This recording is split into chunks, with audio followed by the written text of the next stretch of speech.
Waffle Flower's April release is filled with flowers. Flower stamps, flower dies, flower stencils, and they can be used for a whole variety of cards, including Mother's Day or Get Well. So I want to share with you the supplies that I'll be working with today. First up, we have the Postage Collage Wildflower Stencil, and this works with the Postage Collage Die, the original Postage Collage Die. You can see it's a layering stencil, and all of the little stamp outlines are indicated on the stencil itself. This is the Painted Flowers background die, absolutely beautiful die, and that works with the Painted Flowers background stencils, which again is a set of layering stencils. The background die fits on an A2 piece of cardstock, so the stencils fit on that background die cut. This is the Mother's Day word die. You have a shadow and the words, and these are the print and script well dies. Again, you have the shadow and the words. So first I cut out that Painted Flowers background die, and I'm lining up the first stencil over top. Underneath, I have my Waffle Flower grip mat, and underneath that, my glass mat. I'm using some Distress Oxide in Kitsch Flamingo. This is my favorite pink. I always start with it. And what I'm doing is using a Waffle Flower Shader Plus brush, and I'm starting in the center of the flower where I want the most color and the darkest color. And then I'm circling towards the outside.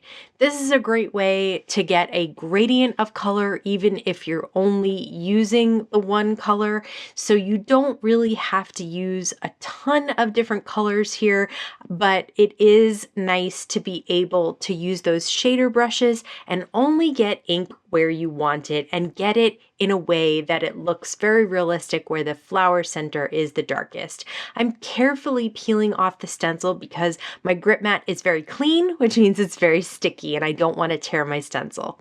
Here's the second layer of the stencils, and this time I'm using Distress Oxide ink in Picked Raspberry. You can see under the ink pad I have that Waffle Flower ink pad holder that keeps the ink pad in place on my work surface. Again, when I'm done, I'll peel off that stencil and then put the next layer on. So here is the second color of the large flowers. So this time I'm starting with Distress Oxide in Saltwater Taffy.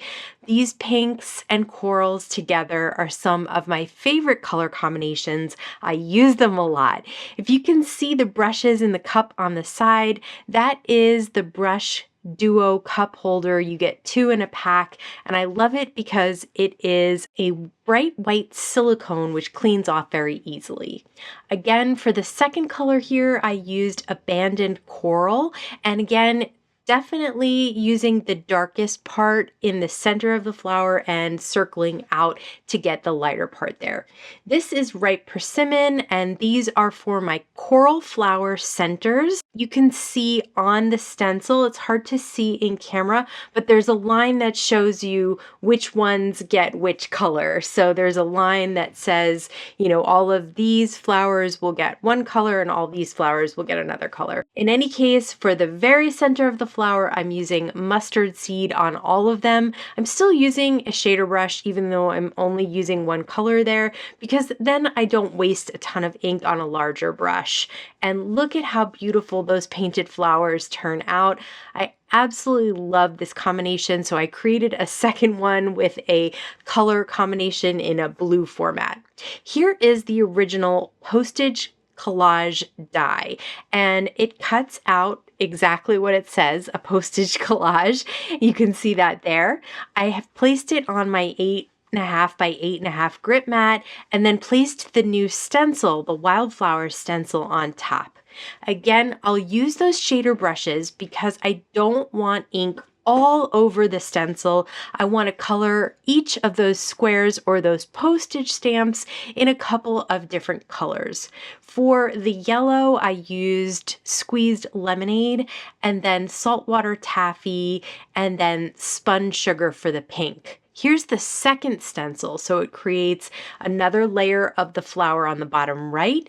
It creates a little layer on those sort of daisies at the top, and it creates little centers of the flowers, of those tiny little flowers in the center there. So each of the layers are very simple. They're so easy to line up. There are lines on the stencil itself to show you where the A2 piece would go and also where the different postage stamps are.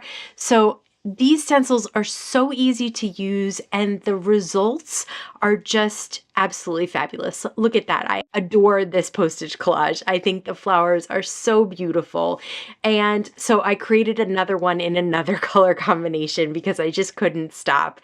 You can also add different stamps and things from the Postage Collage collection, but I kept these as is. Now let's use those supplies to make some cards. For this first card, I'm using the Happy Mother's Day die. I've cut the words out of gold mirror cardstock and the shadow out of vellum cardstock. I'll use some Waffle Flower foam adhesive strips to pop up the painted flowers background. Sometimes I use a long piece or I cut them in half so that they fit behind those flowers so you won't see them from the front. Then I'll peel off those back protective layers.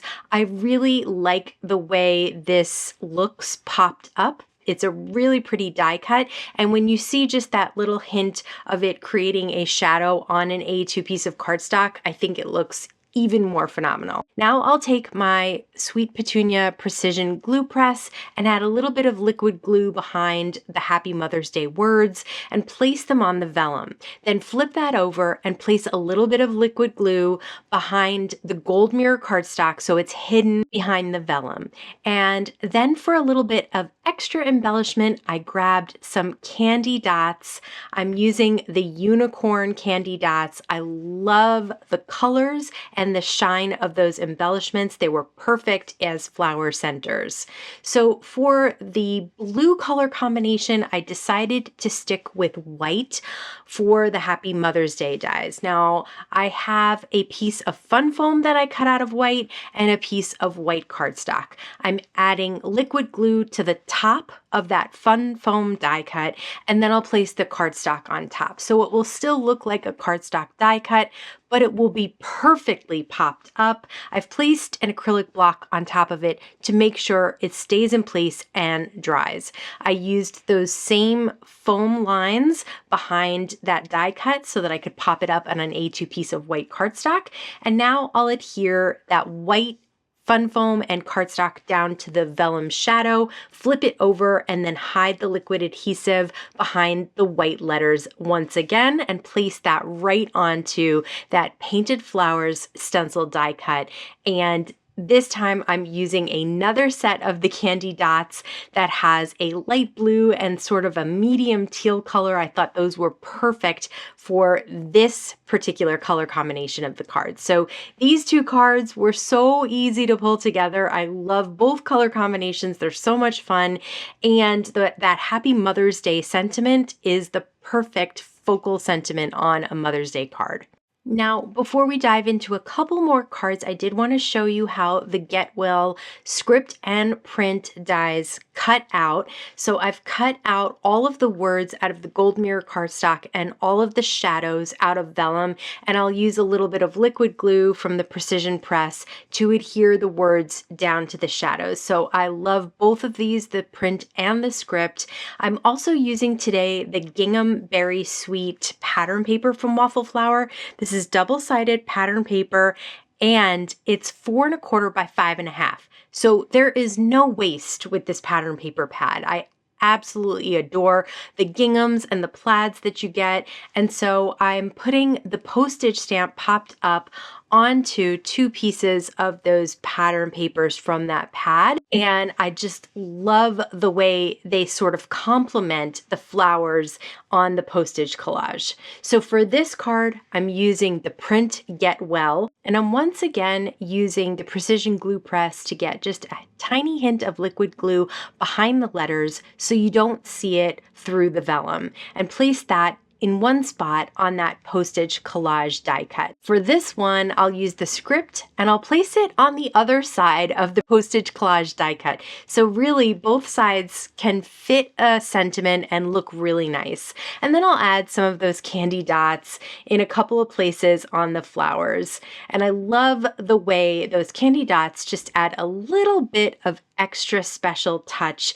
to these cards. But between the pattern paper, the stenciling, the gorgeous die cut sentiments, these cards are so easy to pull together and will be treasured. I hope you could tell how much I love this floral release from Waffle Flower. Waffle Flower is generous enough to let me give away a gift card on my Instagram, so I will link to that in the YouTube description box below this video so that you can enter to win, and it is open to all. Thank you so much for stopping by and spending time with me today. Please stay safe, stay healthy, and I'll see you again soon. Waffle Flower's April release. Why can't I say April release? Jeez, I feel like I must have forgotten something because that was fast.